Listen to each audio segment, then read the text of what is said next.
Bonjour à toutes et à tous, bienvenue, c'est Smart Impact, l'émission de la transformation environnementale et sociétale de notre économie. Et voici le sommaire. Mon invité aujourd'hui, c'est Léa Dunant-Châtelet, gérante et directrice de l'investissement responsable dans la société de gestion d'actifs DNCA Finance. On va parler de finances durables. Où en sont ces investissements? Sont-ils plus ou moins rentables? Réponse juste après ces titres. Et puis dans notre débat, on va découvrir ensemble la sécurité sociale de l'alimentation expérimentée à Montpellier, bientôt testée à Paris. On va définir son fonctionnement alors que 16% des Français sont en situation de précarité alimentaire. Et puis dans notre rubrique Start-up, je vous propose les fromages végétaux des nouveaux affineurs. Voilà pour les titres, on a 30 minutes pour les développer. C'est parti.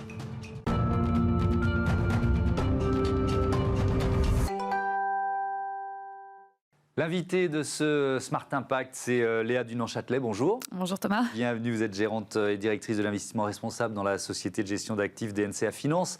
Question toute simple pour commencer, en quoi consiste votre métier? Alors, mon métier, assez complexe à définir, mais très simplement, c'est d'investir dans des entreprises qui sont cotées en bourse, donc c'est plutôt des entreprises matures, qui ont justement des démarches vis-à-vis du développement durable, soit à travers les produits et services qu'elles commercialisent, donc qui vont contribuer à travers ces produits au développement durable. Ça peut être la santé, ça peut être les énergies renouvelables, et qui évidemment vont avoir des pratiques, des bonnes pratiques vis-à-vis de leurs parties prenantes, que sont les salariés, les actionnaires, l'environnement de manière générale. Voilà, donc c'est une vision holistique de l'entreprise qui intègre les critères extra-financiers dans les choix de gestion. D'accord, avec donc évidemment la question des labels, de la fiabilité des informations en question. Ça suppose des grilles d'analyse qui sont validées par des organismes indépendants. Ça, je trouve que c'est très important dans votre démarche. Tout à fait. Alors, les grilles d'analyse aujourd'hui ne sont pas validées en tant que telles, c'est-à-dire qu'il n'y a pas de modèle standardisé. Donc, c'est vrai que chacun y va un petit peu de sa recette. Ça peut être un peu compliqué. On peut avoir une recette qui favorise un bilan un peu plus vert qu'il ne l'est vraiment. Ouais, j'aime bien le terme bilan parce qu'en réalité, même dans l'analyse financière, chacun y va aussi de son analyse. Donc, c'est la beauté de notre métier, c'est-à-dire qu'il y a une part qualitative, subjective, qui est importante. Et ça, d'ailleurs, ça ramène au terrain. C'est-à-dire qu'il faut connaître les entreprises, les managements, aller les visiter pour pouvoir faire cette analyse-là. En revanche, là où vous avez raison, c'est que ça fait 2-3 ans qu'on a une standardisation qui se crée, parce qu'elle est nécessaire pour crédibiliser justement les fonds ISR, et qui vient du régulateur européen principalement, avec plutôt des cadres, soit comme la taxonomie, qui vont essayer de un peu mieux baliser quelles sont les activités vertes de celles qui ne le sont pas vraiment, et puis des cadres vraiment de transparence vis-à-vis des investisseurs pour pas qu'on puisse se revendiquer fonds ISR ou durable n'importe comment. Ouais, alors justement, la taxonomie, réglementation européenne, ces réglementations qu'on voit évoluer, pour vous, c'est un facilitateur d'activité d'une certaine façon? Alors, oui, non, et puis j'ai tendance à penser en plus que ça touche à peu près tous les secteurs aujourd'hui. Tout le monde est ultra régulé.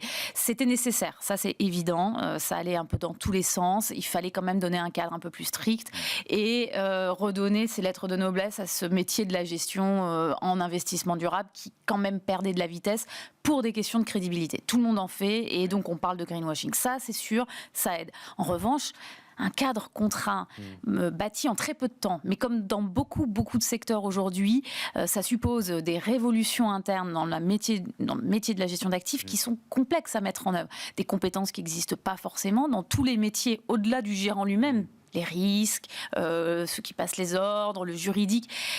Et donc, un temps d'adaptation où, en plus, les horizons ne sont pas tous les mêmes. On n'a pas encore de données d'entreprise, mais il faut qu'on reporte sur des données qu'on n'a pas. Voilà. Mais le régulateur devait mettre un petit peu un point d'ordre là-dessus. Ça fait longtemps que les sociétés de gestion d'actifs ont des postes comme les vôtres, quoi, dédiés à l'ISR. Oui, je dirais, moi j'ai commencé il y a 20 ans et en fait, ça s'est accéléré dans les années 2010. Donc je dirais que depuis les années 2010, en Europe et en particulier en France, quasiment tout le monde a au moins de la recherche extra-financière et peut-être effectivement un responsable pour ça et une équipe. Ça a commencé dans les années 80, mais c'était embryonnaire. L'accélération, elle date d'il y a 15 ans. Ouais. Et est-ce que, parmi vos clients, cette demande de fonds responsables, vous la voyez vraiment progresser régulièrement? Parce que c'est parfois un peu un leurre. Oui, alors on a différentes typologies de clients. On est obligé de passer par là pour comprendre un peu justement cette aspect sociétal, on a le client final, vous et moi, à travers sa banque, son assurance. On a le client institutionnel qui va gérer de l'épargne retraite, des mutuelles par exemple. Et puis ensuite, il y a les fonds propres de ces institutionnels, les fonds propres des banques, des assureurs. Donc, ce n'est pas du tout les mêmes attentes. Je dirais que chez le client final, vous et moi, là, on a un changement sociétal très fort depuis 5-6 ans. C'est-à-dire que vous allez dans les grands salons dédiés justement à ces clients, vous vous rendez compte que tout le monde lève la main quand on parle de développement durable et d'ISR, là où il y a franchement 5 ans, personne n'en avait rien à faire.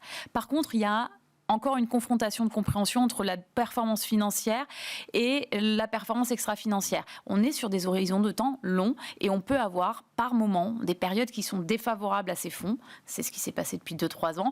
Et du coup, tout le monde part en courant. Et on va, non, mais en fait, ça ne performe pas, fini. Bon, ça va être une éducation qu'il va falloir maintenir. Côté institutionnel, on y va alors de 2 manières, soit avec des convictions très fortes. Vous avez des acteurs institutionnels qui sont engagés là-dedans, on voit même leur pub à la télé en général, c'est très clair. Et puis vous avez ceux qui vont parce que le régulateur l'impose. En réalité, il y a une vraie marche forcée et de toute façon, tout va arriver de ce pool-là, épargne salariale, retraite, etc., qui sont en fait obligés d'y aller. La question de la rentabilité, vous avez commencé à l'évoquer. Alors là aussi, j'imagine que la réponse, elle ne peut pas être unique et trop simple, mais plus ou moins rentable, est-ce que c'est la première question qu'on vous pose, quoi? C'est la première question qu'on pose. Alors moi, j'y réponds de plusieurs manières. La première, de manière assez pragmatique, peut-on imaginer aujourd'hui qu'une entreprise qui ne respecte pas les normes, qu'elle soit comptable, environnementale, qui ne va pas correctement traiter ses salariés, va surperformer? Peut-être à court terme, parce qu'il y a un effet d'aubaine, mais en réalité, les entreprises qui sont leaders aujourd'hui sont des entreprises qui ont été innovantes à tous les niveaux, y compris ceux du développement durable. En fait, il faut imaginer le développement durable comme quelque chose de cœur stratégique. À partir de là, la question de la performance ne se pose plus. Néanmoins, effectivement, vous avez des vents contraires, parfois en bourse, qui font que ce ne sont pas les secteurs du développement durable naturel qui vont surperformer. Une reprise de cycle post-Covid, c'est plutôt favorable au transport aérien, aux énergies fossiles. Et bon, si vous faites de l'ISR à peu près... On voit avec les dividendes versés par Absolument. Tous les grands groupes des énergies fossiles en ce moment. Tout à fait. Et c'est pour ça que c'est important de dire, vous investissez dans un monde qui a 3, 5, 15 ans d'horizon. Et une année où ça ne va pas, franchement, ça arrive à tout le monde. Et il ne faut pas que ça devienne un prétexte pour dire ça ne performe pas. Et les études et les 10 dernières années de performance de ces fonds montrent que ça performe bien. La France, on se situe comment dans ce mouvement de développement des fonds d'investissement durable? On perd notre avance. Je ne sais pas, oui. C'est tout à fait ça. Et on la perd. Alors, vis-à-vis des autres acteurs européens, des autres pays européens, on a été pionniers, les Français, de ce point de vue-là, avec une approche qui était triptyque. L'environnement, le social et la gouvernance avaient la même importance. Vous alliez dans les pays nordiques, c'était plutôt l'environnement. Vous alliez vers les pays du Sud, c'était plutôt le social. Et les anglo-saxons, plutôt la gouvernance. Nous, on avait cette approche qui prenait en compte les 3 aspects en même temps. Et on était en avance en Europe. On perd de l'avance par rapport au reste de l'Europe, d'une part, parce que l'Europe s'uniformise. Très bonne nouvelle. Mais on perd surtout de l'avance par rapport aux États-Unis sur les données, la comptabilité extra-financière, ou comme à leur habitude, lorsque les Américains prennent un sujet à bras-le-corps, eh bien, ils vont très très vite. Et ils n'ont pas besoin de se mettre tous d'accord. C'est plus facile tout seul qu'à 27. Ça, exactement. On est bien d'accord. Mais justement, sur cette comptabilité extra-financière, il y a un enjeu qui est majeur. C'est qui l'a défini et qui l'impose au monde, d'une certaine façon. Est-ce que ce combat-là, il est déjà perdu? Oh oui, quasiment. Mais par contre, il est sain de toute façon. Qui que ce soit qui le gagne, il fallait faire une comptabilité extra-financière et il faut paralléliser ça avec les normes comptables financières qui datent de la fin des années 90. En fait, c'est assez récent. Avant, chacun calculait sa marge, faisait des points dans son bilan très spécifique et puis on a dit non stop, maintenant on va vous donner un cadre qui soit pour tout le monde le même, qu'on puisse comparer. On fait la même chose sur l'extra-financier 30 ans plus tard. Plutôt aux États-Unis. L'enjeu réputationnel, vous avez en partie répondu à cette question, mais je veux bien qu'on détaille ça.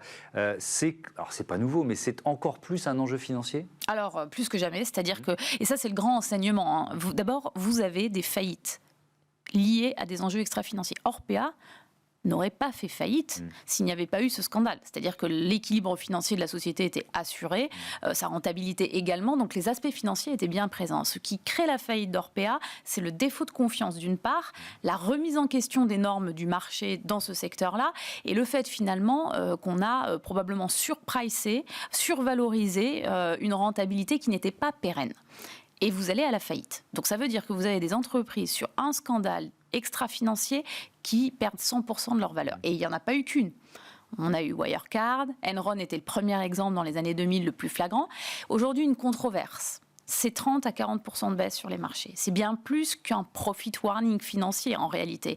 Et malheureusement, il se trouve que la plupart de ces controverses-là, eh bien, elles vont en général jamais permettre à l'entreprise de revenir sur ses niveaux précédant la controverse. Ça veut dire que vous impactez définitivement la réputation d'une entreprise et ça se voit dans son cours de bourse. Ça, c'est une révolution. Parce que tous ceux qui n'y croyaient plus vont y prêter attention parce qu'il y a une réalité boursière. Et ça, c'est un levier de transformation évidemment très efficace. Merci beaucoup, Léa Dunant-Châtelet. À bientôt sur Bismart. On passe à notre débat, comment lutter contre la précarité alimentaire.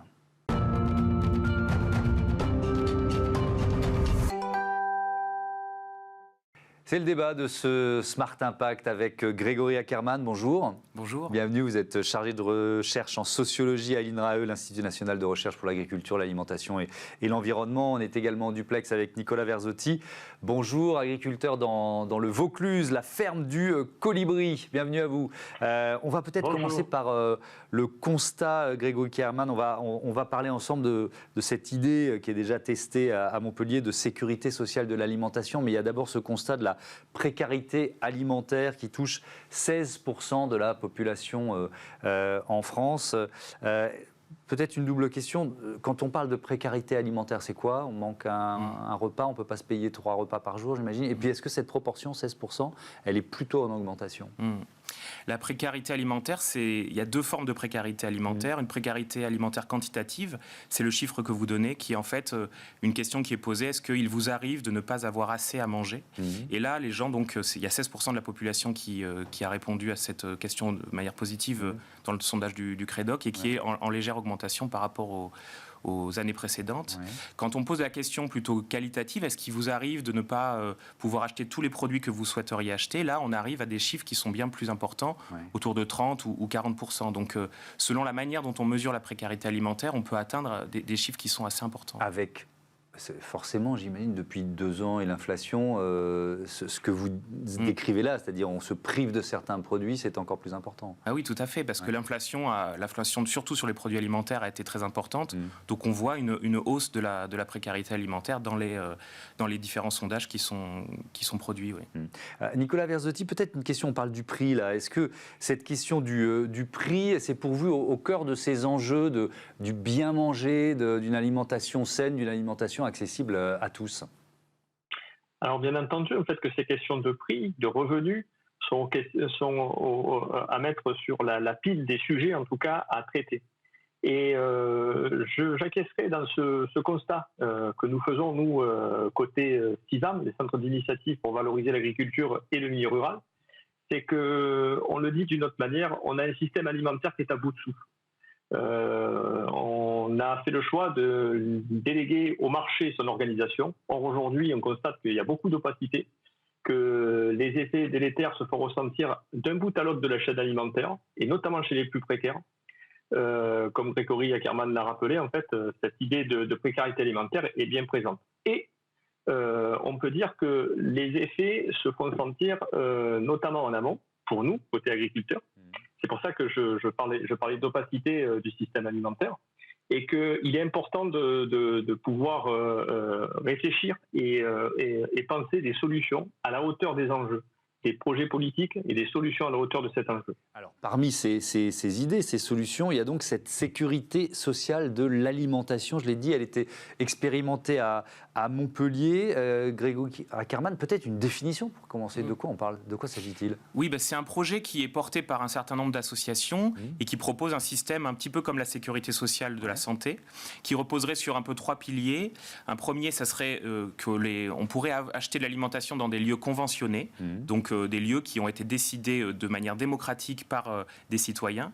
D'autre part, qu'ils soient financés sur les cotisations, donc cotisations salariales ou patronales, et puis qu'il puisse y avoir une alimentation donc de qualité qui puisse être bonne pour la santé et qui permette de faire vivre les agriculteurs et aussi de promouvoir une bonne santé. Vous me disiez avant que l'interview démarre que ça a été un peu imaginé dans la continuité de la crise Covid, que notamment France Relance a permis de lancer cette expérimentation. On est à peu près à 1 an aujourd'hui de fonctionnement normal. Quel bilan vous en faites? Comment ça marche à Montpellier? Alors comment ça marche à Montpellier? Donc on a constitué un comité citoyen qui est chargé de gérer un budget. Ce budget, il permet aujourd'hui à environ 400 personnes de recevoir 100 € chaque mois pour aller dépenser dans des lieux qui ont été donc conventionnés par ce comité.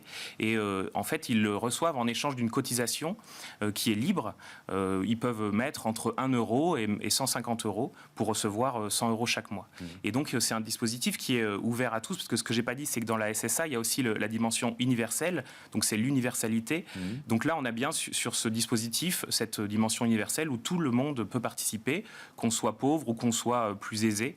Et ça permet vraiment à toute la population de pouvoir rentrer dans ce dispositif-là. Donc ces 400 personnes, aujourd'hui, elles peuvent dépenser dans environ une quarantaine de points de vente qui ont été... Ce sont des magasins uniquement? Ça peut être des agriculteurs, justement, avec une vente directe c'est les deux. Donc il y a une quarantaine, il y en a à peu près une trentaine de producteurs qui donc vendent en direct leurs produits sur des marchés de plein vent.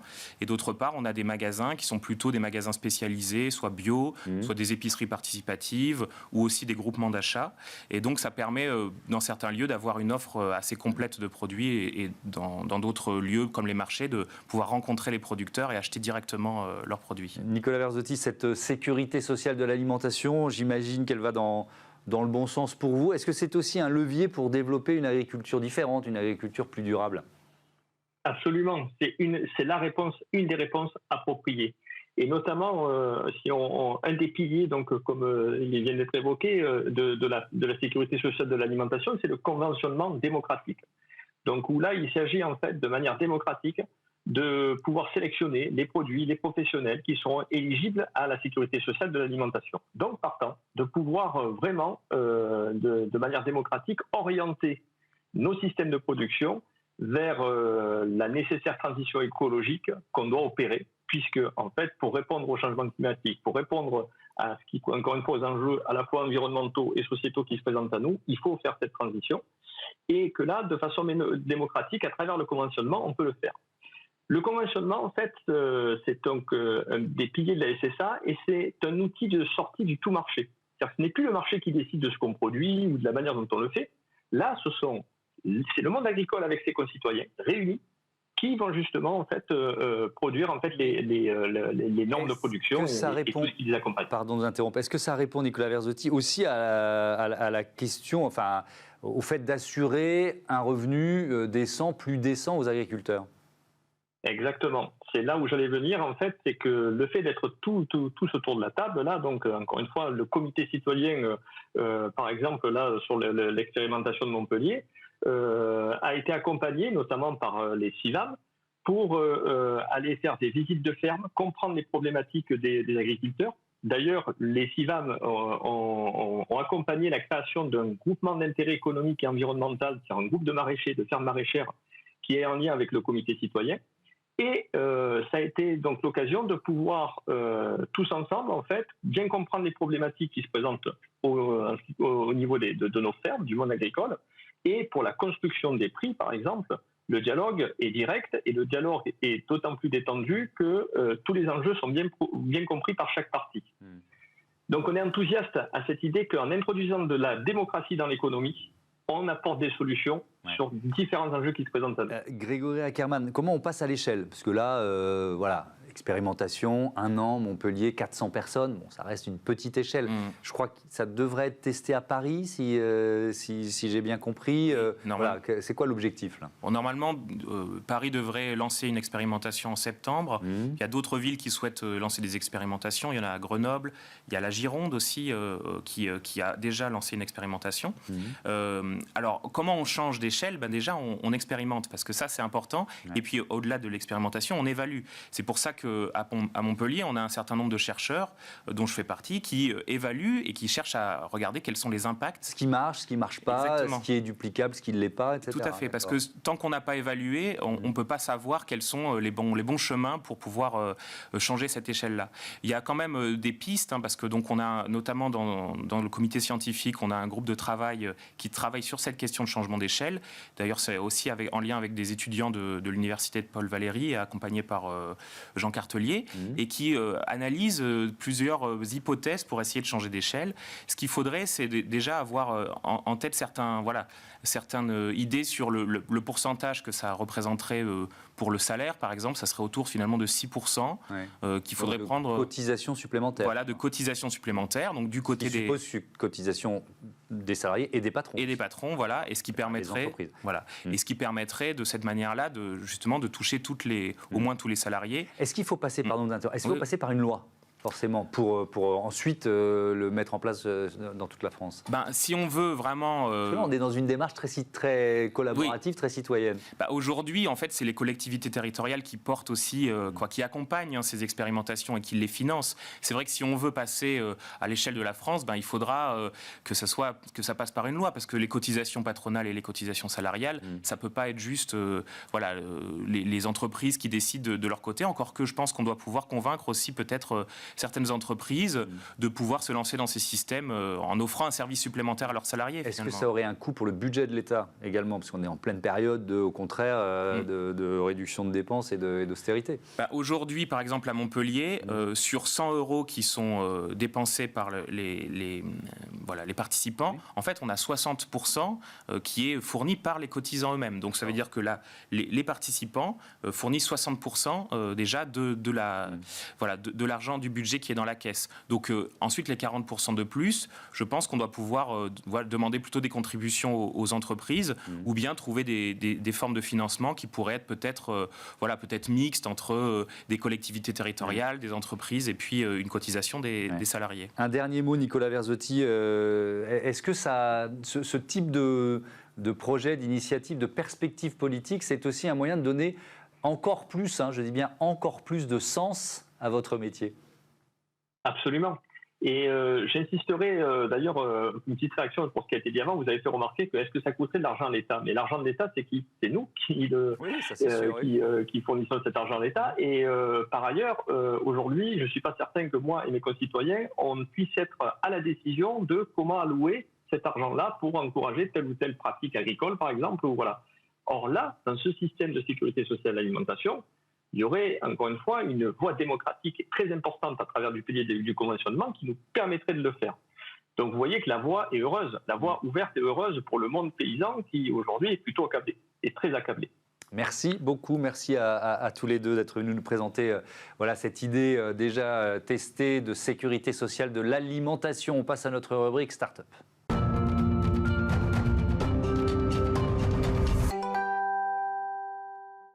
Smart Ideas avec Nour Akbarali, bonjour. Bonjour Thomas. Bienvenue, vous êtes le président fondateur des Nouveaux Affineurs, créés en 2017. Avec quelle idée, racontez-moi?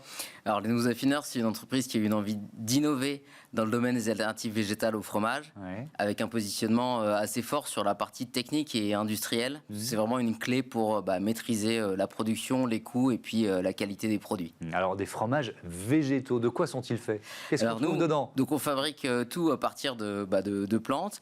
Ceux qu'on a actuellement, ils sont à base à la fois de soja qui est bio et français et puis de noix de cajou. Et pour simplifier vraiment comment on fabrique une pâte végétale avec un procédé qui est breveté et qui nous permet d'avoir une texture assez différente d'autres produits qui existent sur le marché.